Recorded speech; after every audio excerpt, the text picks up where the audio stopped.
Hi, my name's Peter Smith. I'll be your presenter for this session on dynamic leadership models for global business. As a way of background, I'm president of the Leadership Alliance, typically known as TLA, and I'm also director of strategy for TLA's Center for Dynamic Leadership Models in Global Business. And most of what we're going to be talking about today is related to the reference source, which is featured on the left here, Dynamic Leadership Models for Global Business. This is a book that was published in early 2013. It was authored by myself and Dr. Tom Cockburn. And it's based on all the kind of experience and know-how we have gained since roughly 1987, when the Leadership Alliance was first formed and began to delve into performance enhancement and particularly leadership performance. And essentially, the Leadership Alliance has been involved in all of that period in resolving performance problems of one kind or another, not always related to leadership, but frequently related to leadership. And you can see here by just flicking your eyes around this panel that we've been involved with international clients of all kinds. So it doesn't make any sense to say, well, you guys have never been involved in whatever banks, or you've never been involved with a city or local government or a rail or whatever. Believe me, there are a lot of things that are not even on this slide. So we've had a lot of experience in all kinds of different industries, and the book was our attempt, Tom and I, to encapsulate what we've learned and pass it on. And hopefully, as you'll see in this session, that we've been successful. More specifically, the Leadership Center, which is known as Center for Dynamic Leadership Models in Global Business, or for short, CDLMGB. It was formed also in 2013 when the book came out. And more specifically, its intent is to clients resolve leadership performance problems in complex global business context. So we know there are all varieties of leadership in today's world, and this is specifically involved with where we're involved with dynamic complexity. And we help clients to adopt the leadership practices that we're suggesting, and in so doing, we use this book as the text for the purpose. And we think it's a pretty outstanding book, and a lot of other people do too. And we think if you've had the chance to read it, or that you will read it, that you'll agree with us. And as you can see, we've had some pretty good reviews so far. You'll think we'll be challenged with this book, a treasure trove for organizational leaders and strategists. The theme is absolutely appropriate and very hot in our times. This book provides practical advice for managing multiple challenges and complex business systems. And this is a valuable book to own as a guidebook, reference manual, and practical tool. And as I say, this is the book that we use in our work with clients. Okay, so what are we going to talk about in this presentation? Well, you know this as well as I do. Today's business is not business as usual. Or if it is, may I suggest that you're being self-delusional, and there's some things looming here that you should be aware of very soon. So we're going to talk about business is not business as usual, and more specifically the implications and consequences for leaders of that particular circumstance. Then we're going to talk about the center's dynamic leadership model, which are featured in the book. We're going to talk about performance itself and the models that we've developed over the years for this, and which are tried and true in these complex times and work amazingly well. And we're going to talk about performance enablers, which on a day-to-day basis are a leader's way of making progress in these highly complex environments. We're going to talk about the leadership role and the absolute urgency of having clarity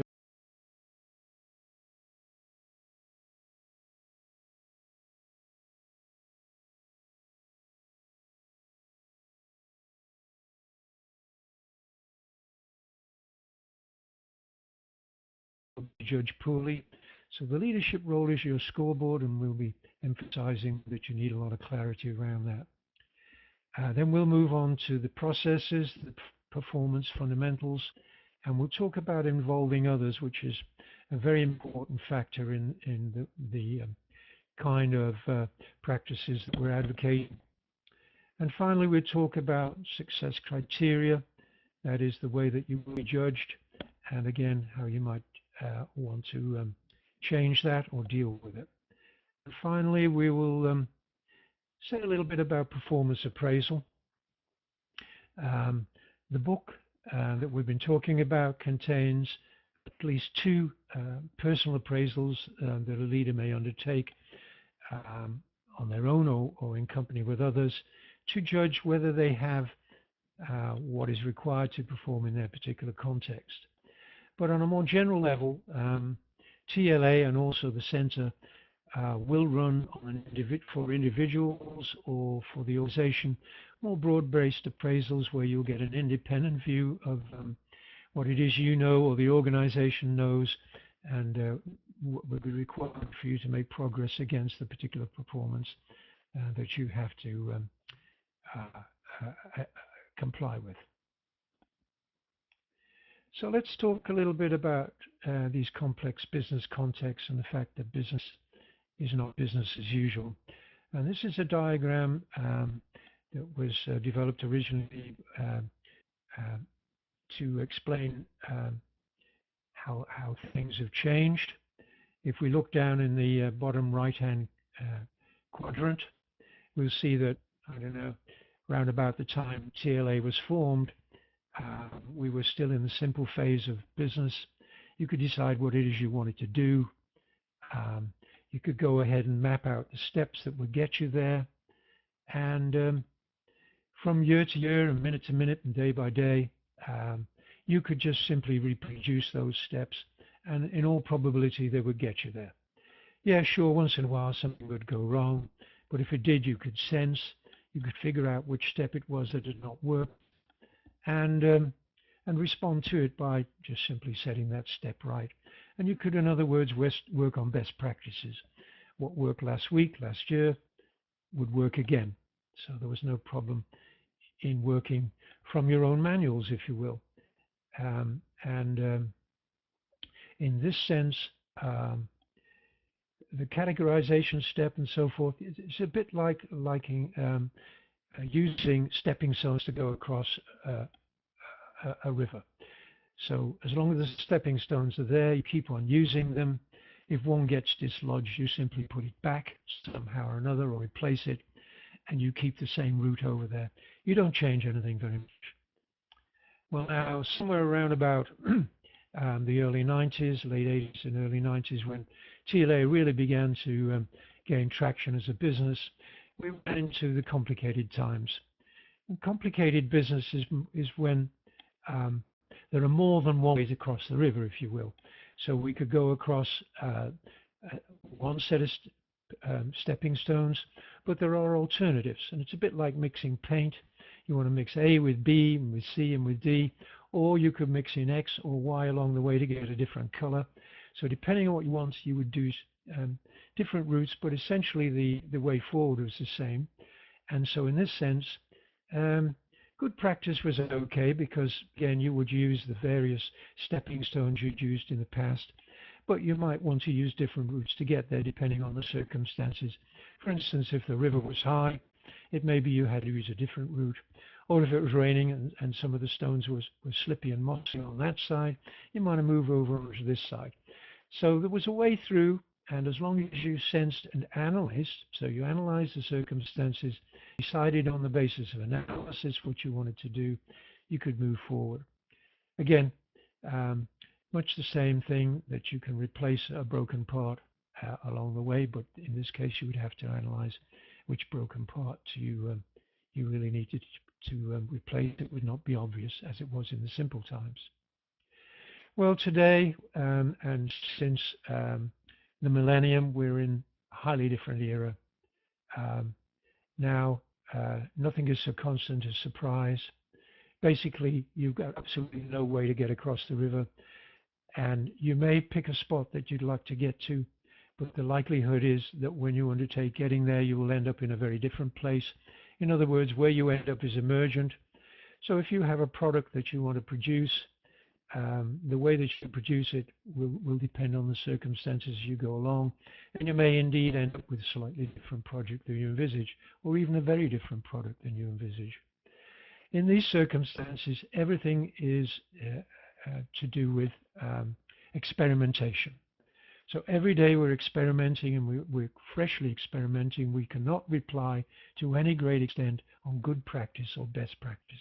And if we do, it's likely to mislead us. So what we're doing in an experimental way is we're probing, we're looking at the results we're getting, we try to sense what's the right thing to do next, and having sense what we think is appropriate, we respond, and then we do it all over again. We probe, sense, respond, probe, sense, respond, and where we get to, as I've said, is emergent. Very difficult circumstances to work in, and if you're out there in the global world as a leader, you only too surely know that this is the truth. So what are the implications of this kind of change? Well, I think Michael Marcotte in the Change in the Millennia described this very well. He said, our new century demands a new kind of leadership with new skills, leadership skills that may have worked in a more stable, predictable environment. In other words, in the complicated era, for instance, of the 20th century, will be inadequate in this new era of uncertainty and rapid change. And I would like to underline here that by the time you've formulated a question, the answer is already out of date. So where we can hardly define the problem, as Michael says, much less engineer possible solutions. And here's an even more telling implication. The average lifetime of large companies, these are S&P 500 companies, has declined to 15 years. Used to be around 50 to 60 years in the simple era. And that comes from Deloitte in 2011. And pretty serious implications for anybody involved in business and that wants to have a job next year. Here's some further implications, and these are the ones that we see being ignored all the time. So if you look at the research, there are around 250 leadership models which fall into about 8 categories, and most of them are still premised on power over, which is best practice stuff, rather than power to. So it's all about authority rather than how to leverage. Here's another implication that's being ignored. Typically, in organizations, and maybe yours, best practice competency models are used to identify leadership requirements, and these, of course, are based on what worked in the past rather than what will work in this experimental era, and clearly they're going to lead leaders in the wrong direction, make many mistakes, and again, we can see why large organizations are hardly lasting a few years anymore. And here's something that was reported in 2011. DDI did a big survey, 4 countries, 12,000 leaders, 1,800 HR professionals, and they came up with this point that only 1 in 3 leaders report their quality of leadership is high, and only 18% of HR professionals report strong enough bench strength to meet future business needs. A pretty sorry picture, and that's pretty up to date. Well, in the Leadership Alliance, we think of this as leadership is like, in this environment, is like dancing with a gorilla. And here's the face of your partner, and you can see it's pretty mean, and you've got absolutely no way of what this character is going to do next. So it can throw you one side to the other. It may suddenly decide to be very meek and mild and let you delude yourself into thinking that everything is going smoothly, and then it will turn around and leap about and trample on you and give you the worst possible time, and you wonder what happened. So in terms of dancing, our Center for Dynamic Leadership Models in Global Business has produced through Tom and I, what we see as a dancing guide based on our experience in dancing with gorillas. So we're giving you guidance on how to become an outstanding leader by successfully addressing these complex global challenges now and in the future, because it's not going to get better. Folks, this is going to get worse. If you think it's bad now, wait till next year. And again, emphasizing that the book is based on probing, sensing, and responding. And further emphasizing that this is gender neutral and culturally neutral. And we have partners in India and currently in Brazil. And we use this same book in these cultures to devise development programs with them. And whether this is done as an organizational initiative, where your organization already has development programs in place, or whether you do it as your own initiative for your own personal development, it's going to work equally well. So what's in this dancing guide? What's in the book? Well, you can see there are 10 chapters. And in producing this, Tom and I felt that there were major elements that contribute to the kind of complexity that leaders face. And so we drew on, in each of these chapters, an element of complexity that we felt leaders needed to be familiar with. And we produced in the chapters all the latest research that's related to the topic of that chapter. So you can see that with leadership models and the ways that people are saying you should go forward in leadership. Some of them conflict with our own views, as you'll see. This is up to you to make up your own mind. There's also our own particular, in chapter 2, our own particular dynamic leadership models, which we're going to talk about today to a small extent, as much as we can in the time. We talked about organizational strategy, which is the framework in which your leadership is needed to take place. We'll talk about complexity itself, talks about organizational learning within that complexity environment. How do you learn? How does the organization learn? Talks about sustainability and the impact of triple bottom line sustainability and the way that our environment is being impacted and what you need to do as an organization and leader about it. Talks about social digital technologies. If you're a leader in an organization, you must surely know that there are emerging technologies of a digital nature that have a huge impact on how you work now and in the future. There was a chapter on the latest thinking in knowledge management, and in particular how you need to combat that with, for instance, with the chapters and things like innovation.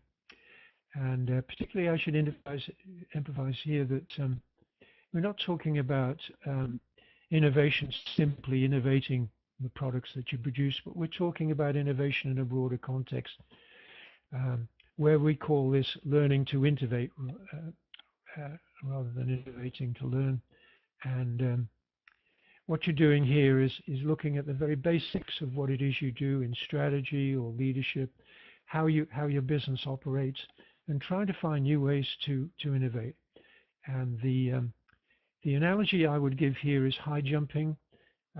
Quite a number of years ago, the only way to get over a high jump in international competition was to kind of scissor over it from the front. And then somebody came along and produced an innovation of the kind we're talking about. They innovated high jumping itself. And now every well-known high jumper goes over backwards in a little roll. And we think that's a very important aspect, and it's dealt with in that chapter. We deal with demographics, and not only the demographics of the workforce you're dealing with in your workforce, but the demographics of the business place, and shows you how these are changing in the world and where the populations are moving and what impact on your business that will have. And last of all, it's all pulled together in chapter 10, where we deal with networked organizations, which are so prevalent now, and the way digital connections is impacting leadership in those kind of environments. And our feeling is that a leader in today's business needs to know and be familiar with all of these aspects of complexity, not just any one of them. So you can't just be familiar with strategy, you can't just be familiar with innovation, knowledge management, demographics, and so on. You need to have a familiarity in the latest research in all these areas to pull them together in a systemic way to make progress in the leadership for your particular business as end center. So when the book came out, we looked at how to help to further all of these different aspects, and decided that what we needed in addition to the dancing guide was a dancing academy. And so under these different departments, the Center for Dynamic Leadership Models has an expert or experts who are available in all these different areas and can help individual leads or organizations to gain that systemic prospect, and also to pull together the very latest thinking and apply it in their particular area. So although you may be dealing with somebody, let's say in governance, the expert that we have in a department in governance also has familiarity with a large number of these other areas and has access to our experts in these, and can help you pull together the appropriate way forward in dealing with the particular business issues that you're dealing with. And I should mention that the authorities in all these various departments, they are worldwide, so we've got them in very many countries, and they are all linked through digital technology, so that when you deal with anyone, they can pull on people who are business relevant to your particular country, and also have this broad global prospect on where business is and where it's going, and give you the kind of help that you need in dealing with your leadership issues.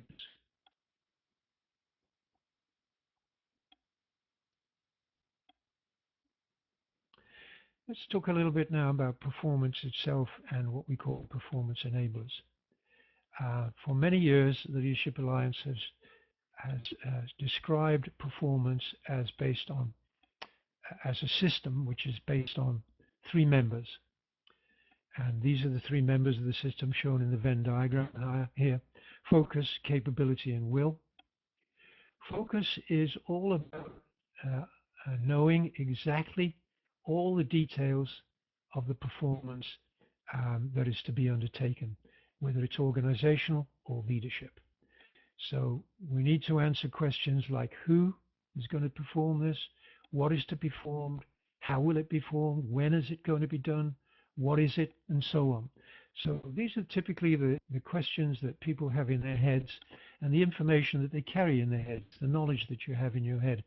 And these describe very clearly the performance to be undertaken.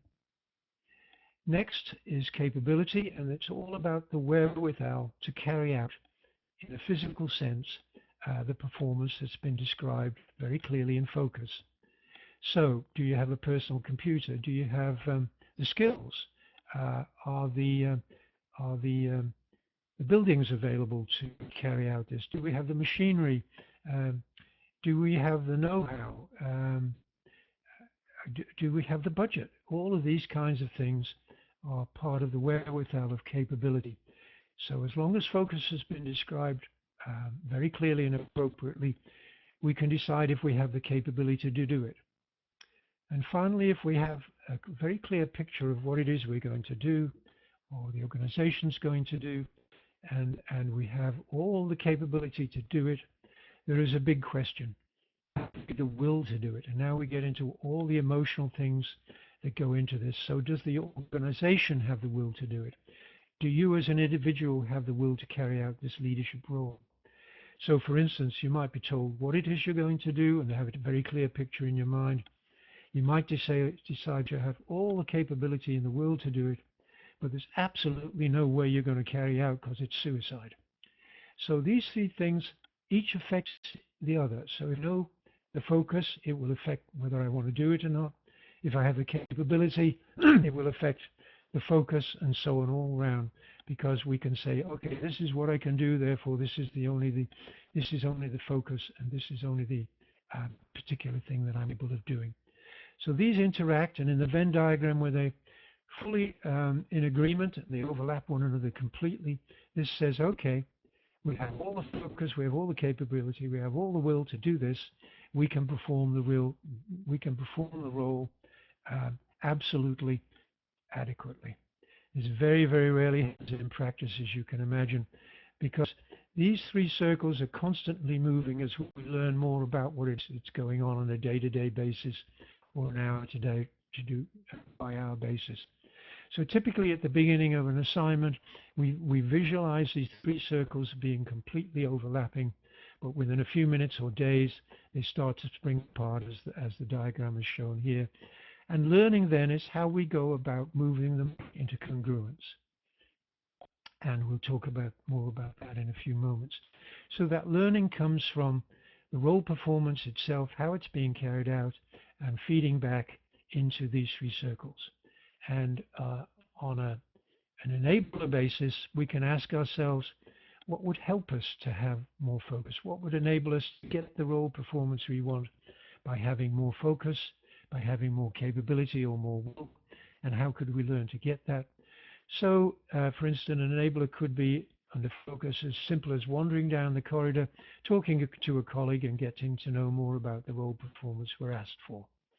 Or it could be something more complex under capability as enrolling in a university course and gaining more skills. So let's talk a little bit more about this, how it is in action. For you as a leader, the most important thing will be your leadership role. This is your focus. This is your scoreboard. What it is you're supposed to do in the organization is immensely important, and you need to have real clarity around it. And it's best if it's written down somewhere, but if not, you need to put some effort into getting it written out and agreement to it, because this is a scoreboard on which you will be judged. You can do wonderful things as a leader, but if it's not your role, if it's not in your focus to do this, then you can guarantee that at the end of it, your efforts will be downplayed. And I've seen many examples in large organizations where leaders have performed valiant things in getting projects through, but at the end of that, since that wasn't what their senior people were asking them to do, their performance has been downgraded, and quite often they've been asked to move on to another company. So what's the kind of things that typically fall into role? Well, what's your relationship to strategy? Because strategy is all important in setting the context in which you as a leader will be working. So do you have a hand in formulating strategy, or is it done by someone else? Do you get to make any suggestions, go to meetings, and so forth? So it's very important that this be settled, because if the strategy of the organization is wrong and you're contributing to it, but you have no handle in its formulation, then you need to have that made clear to you at the beginning. Next is, how is the planning to support this done? So is there a planning team?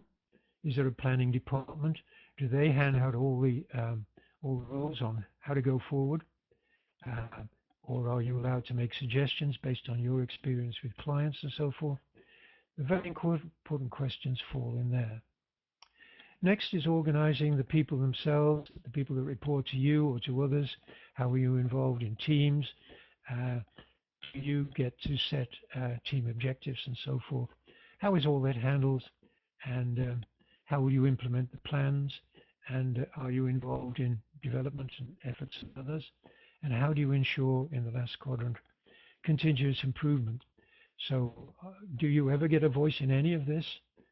Or you just simply looked out and told, this is your role, this is what you've got to do, get on with it. So having clarity around all will tell you a lot, because running the plays and having wonderful looking plays is not the way to win the game.